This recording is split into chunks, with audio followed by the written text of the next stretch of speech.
بسم اللہ الرحمن الرحیم، السلام علیکم۔ میں اسد اللہ خان ہوں۔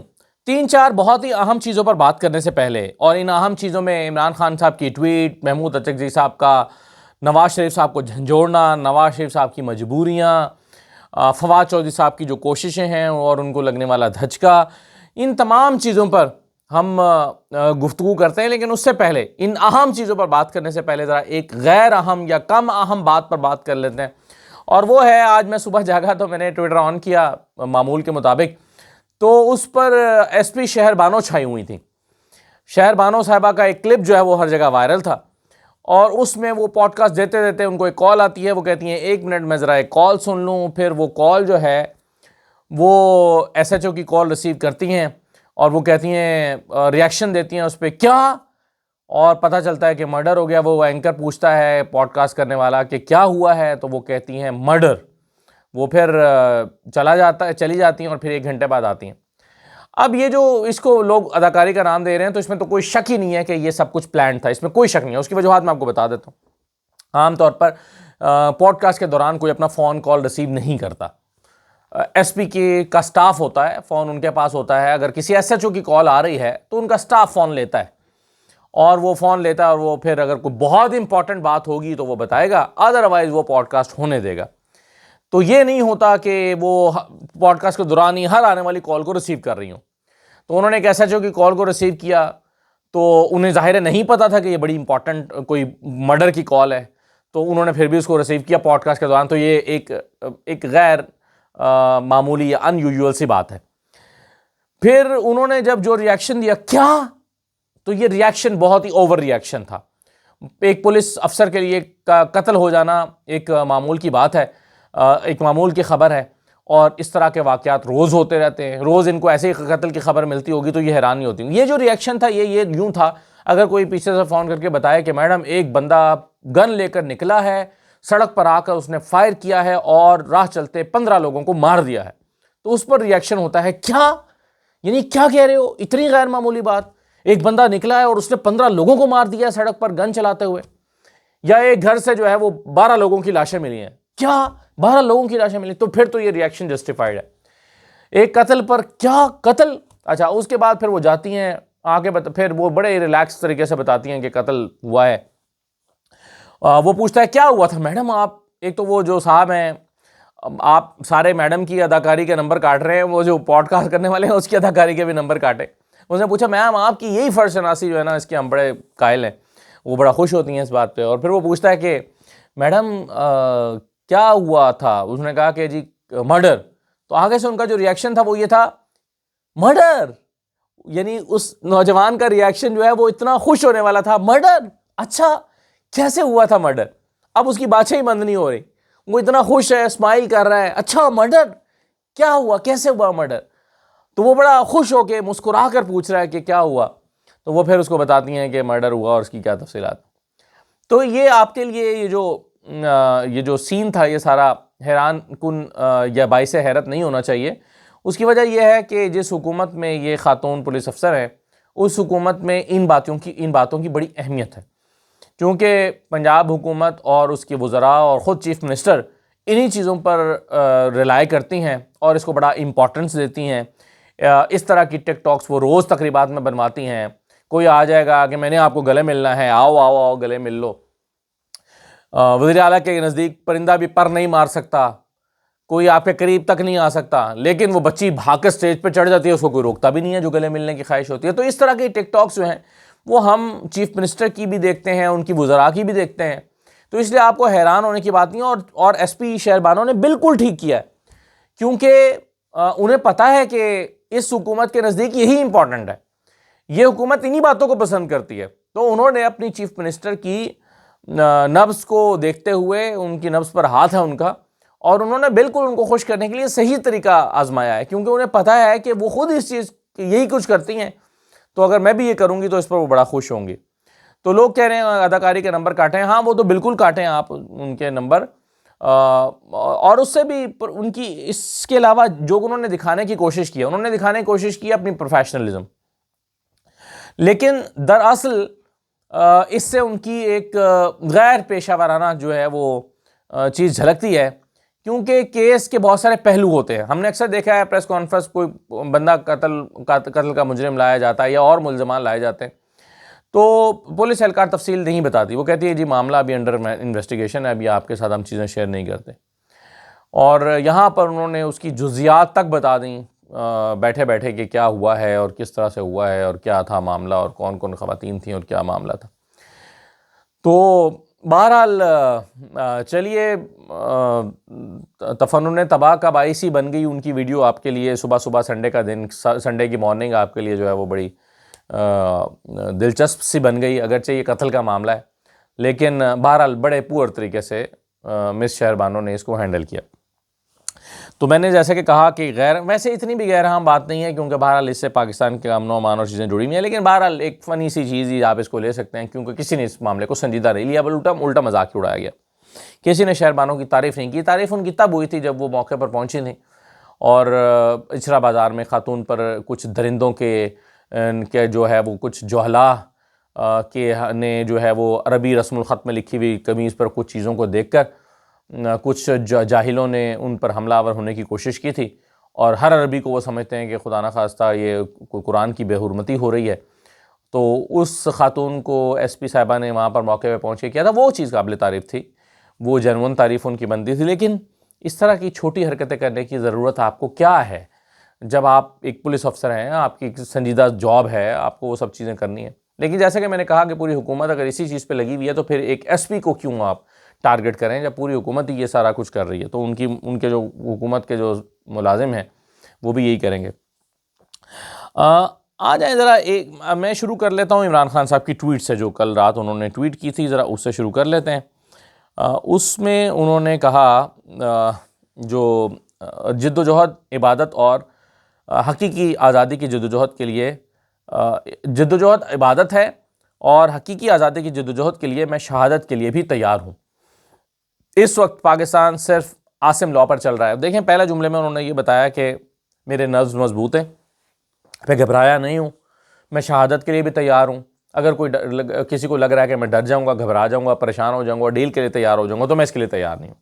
تو پہلے جملے میں عمران خان صاحب کی جو ہے وہ یہ بات جھلکتی ہے جس میں وہ کہتے ہیں کہ میں شہادت کے لیے بھی تیار ہوں. یہاں صرف لکھے لکھائے فیصلے پڑھ کر سنائے جا رہے ہیں. پچھلے 3 سال کے بے بنیاد فیصلوں اور سزاؤں کی طرح توشہ خانہ 2 کا فیصلہ بھی میرے لیے کوئی نئی بات نہیں. یہ فیصلہ بھی جج نے بغیر کسی ثبوت اور قانونی تقاضے پورے کیے بغیر جلد بازی میں سنا دیا. ہمیں یا ہمارے وکلاء تک کو نہیں سنا گیا. تو کل جیسا کہ میں نے بھی آپ کو رپورٹ کیا تھا اور لوگوں نے بھی کہ عمران خان صاحب جو ہیں انہوں نے جب فیصلہ سنایا گیا, کسی سے پوچھا کیا فیصلہ ہے, بتایا گیا 17 سال کی سزا ہو گئی ہے, تو وہ سن کر ہنس دیے, مسکرا دیے. تو اس لیے انہوں نے کہا کہ یہ میرے لیے کوئی باعث حیرت بات نہیں ہے. مجھے اور میری اہلیہ کو مسلسل قید تنہائی میں رکھ کر ذہنی اذیت کا نشانہ بنایا جا رہا ہے. ہماری کتابوں, ٹی وی اور ملاقات سب پر پابندی ہے. جیل میں ہر قیدی ٹی وی دیکھ سکتا ہے لیکن مجھ پر اور بشرا بی بی پر ٹی وی دیکھنے تک پر پابندی لگا دی گئی ہے. مقصد کیا ہے کہ عمران خان کو لا علم رکھا جائے باہر کی دنیا میں جو کچھ بھی ہو رہا ہے. اور کتاب کون روک سکتا ہے؟ دیکھیں کتاب جو ہے یہ صرف وقت گزاری کا ایک طریقہ ہوتی ہے. انسان جیل میں کتابیں پڑھتا ہے اور اپنا وقت گزارتا ہے کیونکہ اس کے پاس فون نہیں ہوتا, اس کے پاس ٹی وی نہیں ہوتا, اگر اس کے پاس اخبارات بھی نہیں ہوتے, اس کے پاس کچھ کرنے کو بھی نہیں ہوتا, تو وہ صرف کتاب پڑھ کے اپنا وقت گزار سکتا ہے, باہر کی دنیا کو ویژولائز کر سکتا ہے وغیرہ وغیرہ, اس کا ذہن کتابوں میں رہتا ہے. لیکن کتابیں روک دینے کا مقصد تو صرف اذیت دینا ہے, کیونکہ کتابیں روکنے کا اور کیا مقصد ہو سکتا ہے؟ کتابیں روکنے کا مقصد ہے کہ ایک انسان کا وقت اس طرح سے اس کو گزارا جائے کہ وہ جو ہے اس پر بے چین اور پریشان ہو اور قید تنہائی میں رہتے ہوئے جو ہے اس کو مختلف قسم کی جو ذہنی اذیت ہے اس کا وہ شکار رہے. پھر انہوں نے کہا کہ ہمیں کئی ہفتے مسلسل قید تنہائی میں رکھا جاتا ہے, غیر انسانی سلوک ہے, لیکن یہ سب ظلم اور بربریت مجھے میرے عزم سے پیچھے نہیں ہٹا سکتا. ہماری روایات نہیں کہ عورتوں اور بچوں پر ظلم کیا جائے. ہمارے دین میں تو دوران جنگ بھی خواتین کو بخش دیا جاتا ہے, مگر یہاں محض سیاسی اختلاف پر خواتین پر ظلم ڈھائے جا رہے ہیں. میری بہنوں اور دیگر خواتین کے ساتھ اڈیالہ جیل کے باہر جو بدسلوکی اور ظلم ہو رہا ہے اس پر مجھے شدید دکھ اور افسوس ہے. یہ جو سلوک بشرا بی بی, ڈاکٹر یاسمین راشد, مہرنگ بلوچ اور دیگر خواتین کے ساتھ کیا جا رہا ہے وہ اسلامی روایات اور اخلاقیات کے برعکس ہے. میری اہلیہ بشرا بی بی کو صرف مجھ سے بوز میں قید تنہائی میں ڈالا ہوا ہے, حالانکہ ان کا تو سیاست سے کوئی تعلق بھی نہیں تھا, وہ ایک گھریلو خاتون ہے. فوج میری ہے اور پاکستان قوم کی ہے۔ اب یہاں پر وہ جو پچھلے دنوں میں بہت ہنگامہ ہوا کہ عمران خان نے فوج کے حوالے سے گفتگو کی، عمران خان نے میر صادق میر جعفر قرار دیا، تو اس کی وہ وضاحت انہوں نے ضروری سمجھی ہے، اس لیے انہوں نے کل اپنے وکیل کے ذریعے یہ وضاحت کروائی ہے۔ وہ کہتے ہیں کہ فوج میری ہے اور پاکستان قوم کی ہے۔ جب میں عاصم منیر پر تنقید کرتا ہوں تو وہ ایک شخص پر تنقید ہے، جیسے ماضی کے ڈکٹیٹرز پر بھی ہوتی آئی ہے۔ عاصم منیر نہ تو کسی عوامی ریفرنڈم کے تحت ملک پر بیٹھا ہے، نہ عوامی ووٹ کے ذریعے آیا ہے۔ جیل میں میرے ساتھ جو کچھ بھی ہو رہا ہے ایک کرنل کے کہنے پر ہو رہا ہے جو عاصم منیر کے احکامات مانتا ہے۔ پاکستان میں قانون کی بالادستی کا جنازہ اٹھ چکا ہے۔ 2007 میں جیسے پی سی او ججز نے ڈکٹیٹر کا ساتھ دے کر عدلیہ کا تقدس پامال کیا، ان کی کوئی عزت نہیں، اور جنہوں نے ڈکٹیٹر کے خلاف مزاحمت کی وہ قوم کے ہیرو ہیں۔ ایسے ہی آج کل جو ججز اس نظام کے خلاف مزاحمت کر رہے ہیں وہ ہمارے ہیروز ہیں۔ جو جج کٹ پتلی بن کر ان کے اشاروں پر ناچ رہے ہیں وہ بے ضمیر ہیں اور مشرف دور کے پی سی او ججز ہی کے برابر ہیں۔ دیکھیے وقت گزر جاتا ہے، یہ انسان نے چوز کرنا ہوتا ہے کہ وہ کس سائٹ پر کھڑا ہوتا ہے۔ کسی نے پرویز مشرف کا جج بننے سے انکار کر دیا اور باضمیر جج کہلایا، بعد میں اللہ تعالیٰ نے ان میں سے کئی لوگوں کو عزت دی، لیکن کچھ لوگوں نے پی سی او کا جج بننا گوارا کیا۔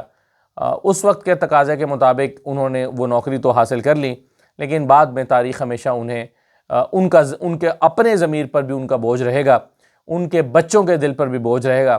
بچے بھی پڑھے لکھیں گے تو سوچیں گے کہ ہمارے والد نے یہ نہ کیا ہوتا تو زیادہ بہتر تھا، بچوں کے دل پہ بھی بوجھ رہے گا، اور تاریخ نے بھی انہیں دھتکار دیا۔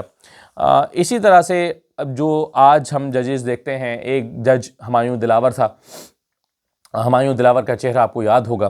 ایک جج جو ہے وہ ناصر جاوید رانا ہے نیب کا، جس نے 190 ملین پاؤنڈ کی سزا سنائی ہے قانونی تقاضے پورے کیے بغیر۔ ایک جج ابو الحسنات محمد ذوالقرنین تھا، جس نے قانونی تقاضے پورے کیے بغیر جو ہے وہ 10 سال کی قید سنائی ہے، اور پھر وہ بعد میں پتہ چلا اسلام آباد ہائی کورٹ نے کہا کہ بہت ہی بھونڈا فیصلہ لکھا گیا تھا۔ ایک جو ہے وہ جج مجوکا صاحب ہیں، افضل مجوکا صاحب، ان کا چہرہ بھی آپ کو یاد ہوگا۔ اسی طرح سے جو ہے وہ ایک اور جج صاحب جو ہیں وہ شاہ رخ ارجمند ہیں، جج شاہ رخ ارجمند۔ تو یہ سارے وہ کردار ہیں جو لوگوں کے دلوں میں رہیں گے، دلوں میں سے مراد ہے کہ ذہنوں میں رہیں گے، دلوں میں تو نہیں، ذہنوں میں رہیں گے، اور ان کا جو چہرہ ہے وہ لوگوں کے ذہن میں رہے گا۔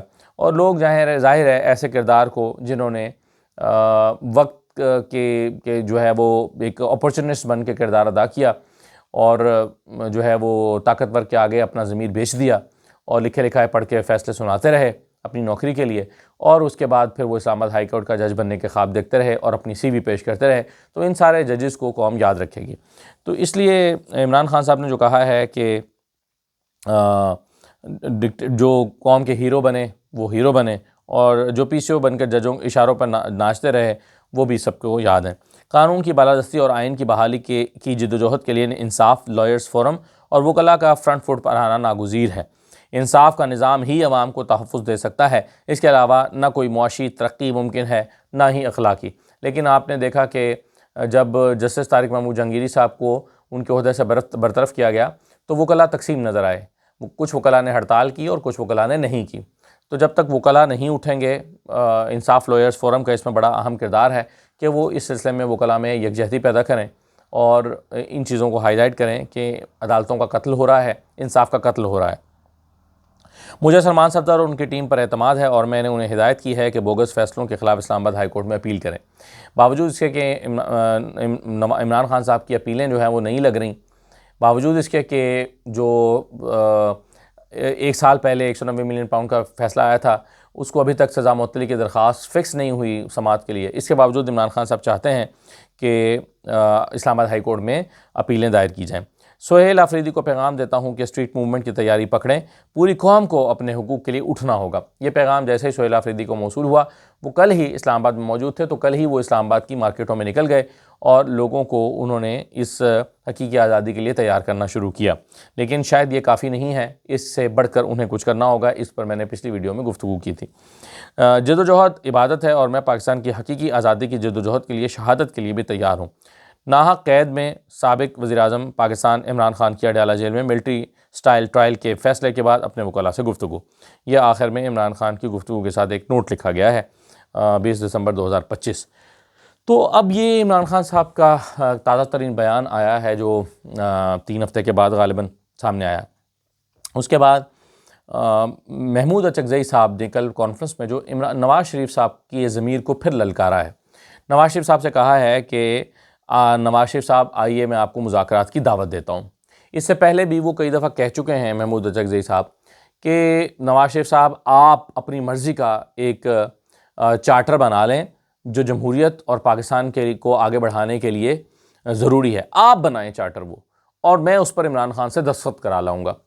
اتنی بڑی آفر انہوں نے دی ہے کہ آپ چارٹر بنائیں کہ جمہوری سیاسی جماعتوں کو کیسے آگے بڑھنا چاہیے اور کیا اس کے لیے کرنا چاہیے۔ اب ظاہر ہے اس میں کیا ہوگا، میں پہلے بھی اس پہ بات کر چکا ہوں کہ اس میں یہ ہوگا کہ ظاہر ہے نواز شریف صاحب منصفانہ انتخابات کی بات کریں گے، شفاف انتخابات کی بات کریں گے، اس کے لیے ایک آزاد اور خود مختار چیف الیکشن کمشنر کی بات کریں گے، الیکشن کمیشن کی بات کریں گے، اس کے لیے آزاد اور خود مختار عدالتوں کی بات کریں گے، اس کے لیے جو ہے وہ فوج کی مداخلت انتخابات میں اس کو ختم کرنے کی بات کی جائے گی۔ یعنی ظاہر ہے ماضی میں اگر عمران خان نے فوج کی سپورٹ لی ہے، نواز شریف نے بھی لی ہے، تو یہ دونوں اس بات پر اگری کر جائیں گے ٹھیک ہے آئندہ نہ تم فوج کی اسٹیبلشمنٹ کی سپورٹ سے حکومت بناؤ گے نہ میں اسٹیبلشمنٹ کی سپورٹ سے حکومت بناؤں گا۔ اس پر اب محمود اچکزئی نواز شریف سے کہہ چکے ہیں کہ آپ اس پر چارٹر بنا لیں، میں عمران خان سے دستخط لے آؤں گا، میں اسے منا لوں گا۔ وہ تیار ہوگا اس بات پر کہ نہ وہ الیکشن کمیشن کو اپنا گھر کا الیکشن کمیشن لگانا چاہے گا، نہ عمران خان فوج کی مداخلت چاہے گا الیکشن میں، تو یہ میں اس سے لے آؤں گا، آپ تیار ہوں۔ لیکن اس پر نواز شریف نے چپ سادھ رکھی ہے۔ اب پھر وہ کہتے ہیں کہ نواز شریف کو مذاکرات کی میں دعوت دیتا ہوں، آئیں بات کریں، لیکن نواز شریف صاحب خاموش ہیں۔ نواز شریف کیوں خاموش ہیں؟ اس کی 2-3 وجوہات ہو سکتی ہیں۔ ایک تو وجہ مجھے یہ سمجھ آتی ہے کہ ان کے پاس اب اختیار ہی نہیں رہا، وہ اتنے بے اختیار قسم کے قائد ہو چکے ہیں کہ وہ مجبور ہیں اپنی بیٹی کے ہاتھوں اور موجودہ جو سیٹ اپ چل رہا ہے سسٹم کے ہاتھوں، وہ اتنے مجبور ہیں کہ ان کو لایا جاتا ہے، منایا جاتا ہے کہ آئیں آپ آ کر 27ویں ترمیم کو ووٹ دیں، اور انہیں ووٹ دینا پڑتا ہے، اپنے اصولوں کے خلاف دینا پڑتا ہے۔ کبھی وہ ووٹ نہ دینا چاہیں گے اگر وہ مجبور نہ ہوں گے، کیونکہ جو 27ویں ترمیم میں انہوں نے کیا ہے وہ ان کے 3 دہائیوں کے اصولی موقف کے خلاف ہے، جس موقف پر وہ بار بار لڑتے رہے، جس موقف پر وہ بار بار نکالے جاتے رہے، اور وہ کہتے رہے کہ دیکھو مجھے اپنے اصولی موقف کی وجہ سے نکالا گیا ہے۔ اب وہ اس اصولی موقف کے خلاف جا کر اگر ووٹ کرتے ہیں تو اس کا مطلب ہے کہ وہ مجبور ہیں، ان کے پاس چارہ نہیں ہے انکار کرنے کا۔ تو آج وہ اگر چاہیں بھی تو یہ نہیں کر سکتے کیونکہ ان کی حیثیت نہیں رہی سیاسی طور پر، ان کے اپنے خاندان نے ان کو بے حیثیت کر دیا ہے، ان کی اپنی بیٹی اور بھائی نے ان کو بے حیثیت کر دیا ہے، کیونکہ معاملات ان کے ہاتھ سے نکل چکے ہیں۔ میں اس بات پر کنونسڈ ہوں۔ آج کوئی کہتا ہے نا کہ قائد نواز شریف کی اور نواز شریف کی مرضی کے بغیر کچھ نہیں ہو سکتا، میں یہ بات نہیں مانتا، کیونکہ آج اگر ایک بات پر مریم نواز اور نواز شریف کے درمیان ٹائی ہوگی تو مریم نواز جیت جائیں گی، نواز شریف سے ویٹو نہیں کر سکتے۔ مریم نواز انہیں کنونس کریں گی، ضد کریں گی، منائیں گی یا منائے بغیر فیصلہ لیں گی۔ بہرحال نواز شریف اور مریم نواز میں آج جو اختیار ہے وہ مریم نواز کے پاس ہے، اور ایک وقت آتا ہے جب انسان بوڑھا ہو جاتا ہے، جب وہ اپنی اننگز کھیل چکتا ہے، اس کی اولاد جو ہے وہ طاقتور ہو جاتی ہے، طاقتور عہدوں پہ چلی جاتی ہے، وہ فیصلہ ساز ہو جاتی ہے، اور پھر وہ اس کی اولاد جو ہے وہ سارے معاملات کو ٹیک اوور کر لیتی ہے، اپنے ہاتھ میں لے لیتی ہے۔ تو میرا یہ خیال ہے کہ نواز شریف کے ہاتھ میں یہ نہیں بچا ہے۔ نواز شریف صاحب کو بے عزت کرنے والی بات ہے بار بار انہیں کہنا کہ آؤ مذاکرات کرتے ہیں، آؤ بات کرتے ہیں۔ نواز شریف کے یہ اختیار میں نہیں بچا۔ نواز شریف کا اتنا ہی ہے کہ کسی تقریب میں ان کو جا کے بٹھا دو، تقریر کرا لو، گلگت کے یا کشمیر کے رہنما ہیں تو ان سے بات کرا لو، ان سے تقریر کرا لو۔ نواز شریف صاحب اپنا رونا رو لیں کہ مجھے 2017 میں کیوں نکالا گیا تھا، نہ نکالا گیا ہوتا تو ہم ترقی کر رہے تھے۔ اس سے بڑھ کر نواز شریف کا کوئی سیاسی رول میں نہیں دیکھتا ہوں۔